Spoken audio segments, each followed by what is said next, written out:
Hey, you, tú, te tengo que decir algo importante. Es una señal de salud tener hambre, tener un buen apetito, no solo en los niños, sino también en los adultos. El cuerpo necesita mucho combustible de calidad para poder funcionar. Incluso un cuerpo sedentario.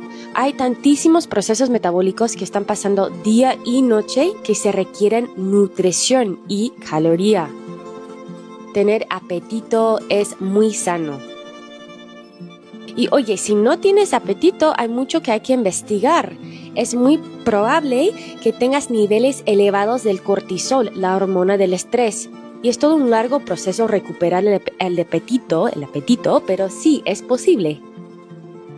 Sígueme para más consejos, estaremos explorando este tema juntos aquí en mi cuenta y también te comparto más información abajo. ¡Salud!